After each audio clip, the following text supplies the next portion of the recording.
Rick, let's start off with just a thought on the resilience of your team tonight, behind by 2 goals on a couple separate occasions, and find a way to claw back and win it. Yeah, I mean, you got to commend the guys' resiliency. Some big goals. Thought maybe the come back from the road trip were a little sloppy early. Thought some guys, though, the third line and some parts of the fourth line kind of got us back in the game. But for overall, obviously the power play was big.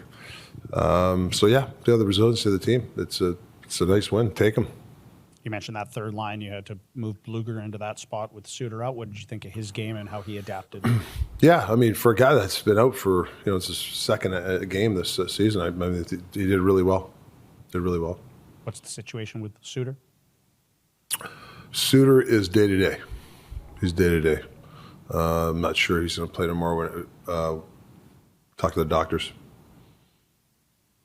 Any update on Kuzmenko? No, but I didn't see him, but somebody said at least he walked to wherever he was going, which is good. I think he took it right off the chin. So I don't know. I think he's going to probably go to the hospital. See, but the good thing is, if there's any positive, that he walked to wherever he was going, which is, I guess, that's big. On the 5-on-3, after that, you put on Hronek. Was the thought to get a bigger shot from the point in that situation? Oh, yeah. The Islanders played, 1 up, 2 back. And, to me, it was just that high roll. It's either Huggy shoots it with a traffic or you get the big one-timer. That's, Phil's good. He's got a great shot, obviously. I don't think any goalie could have stopped that bullet. So, yeah. Yep. The power play you mentioned was successful tonight. You really wanted to get a lot of movement and rotation in on the man advantage. Have you been pleasantly surprised with how quickly those guys have picked that up and been able to execute? And it seems like there is consistently a lot more motion and different looks that your guys are able to create. Yeah, because they've been successful in the past. So sometimes, you bring different ideas. So they haven't been bullheaded. They at first they were like, they like what they were doing. And I think when the movement, they understand it and they weren't bullheaded and they embrace it, which is nice.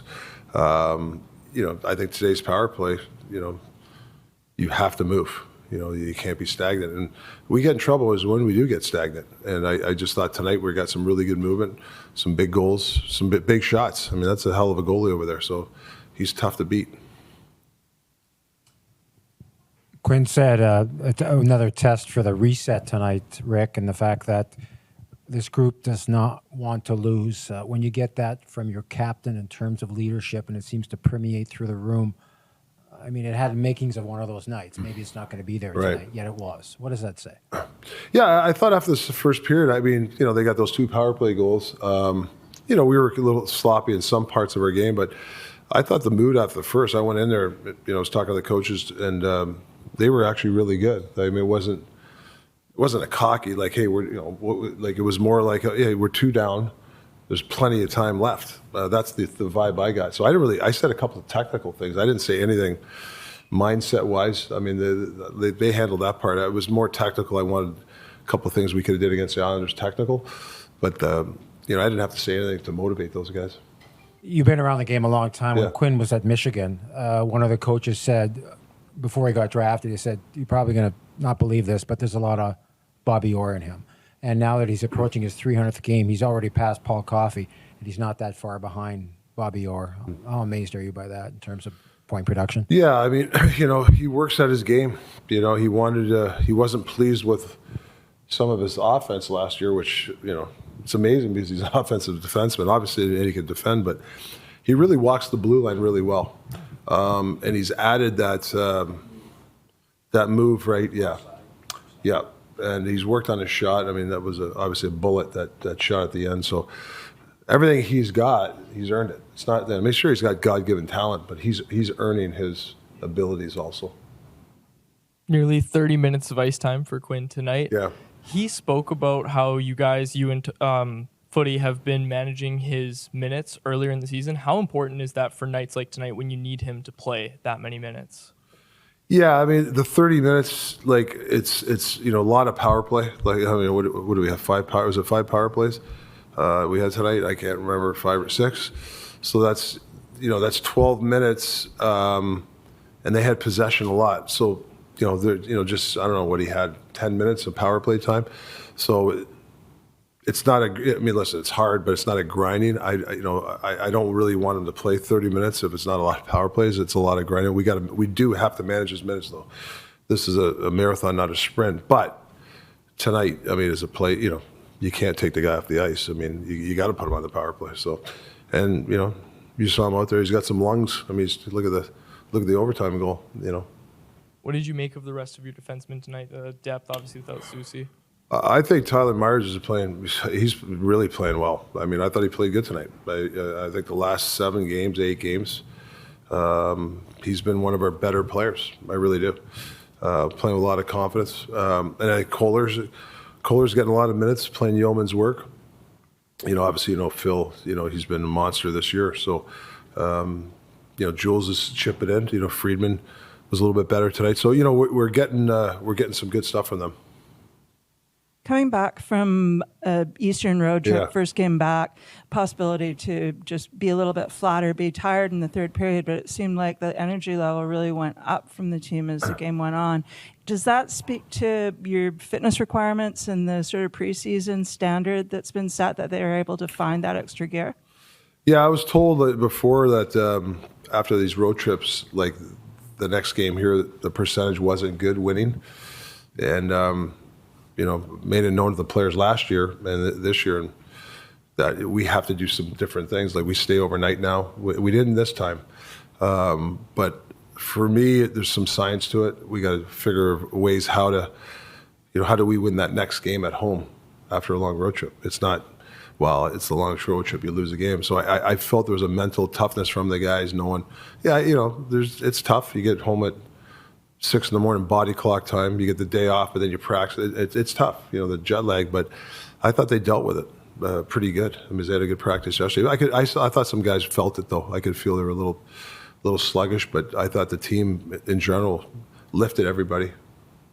How nice was it to see Hronek score his first for you after how well he's played? And I don't know if you're aware, the puck tracking data said that the shot was 107.9 miles per hour.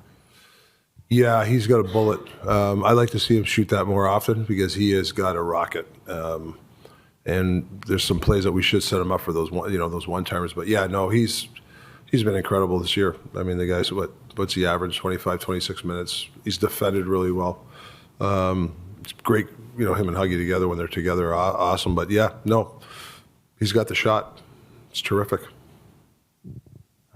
Penalty kill has been much better this season, especially at cutting off the cross seam pass. But in that first period, it seemed to be back, that issue of allowing that pass through the seam. Myers said you addressed that in the first intermission. What was the adjustment that you needed to make there? Yeah, it wasn't so much the seam. It was the Islanders go downhill. I didn't think we got a block. I thought Dakota was just a little late on the flexing out.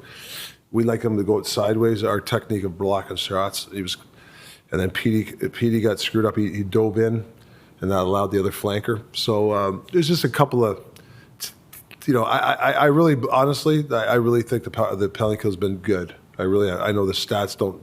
I'm not too worried about it, but there is some cleanup stuff we have to do, and we did clean that up. If they got the power play again. Seemed like the bottom six provided a lot of energy tonight. The Garland line seemed to be particularly good tonight. Höglander coming in kind of last minute there. What did you see from them in terms of bringing some energy when the top six was off the ice? Yeah, I think it's tough because, like I said, there's 12 minutes of power play time, and some of those guys don't play it. So that's really, and I said to you guys this before, it's hard. That's the world we live in, right? You got to be ready to go. What they do is, and I said this last year, we needed forecheckers. Keep the puck down there, like Lafferty, holding pucks down there. Höglander, even Bo. I thought he was on the puck tonight, Bolivia. So I think that's the key. When you get the forecheck, it's not one and done. They're keeping the puck down there. That's huge. And I think all year they've done a nice job for us, to be honest with you. And it sucks sometimes, I know, sitting there and you're watching 12 minutes of power play time. But, how do you the other guys, they have so much possession time, it's hard to kick them off the ice. It's hard.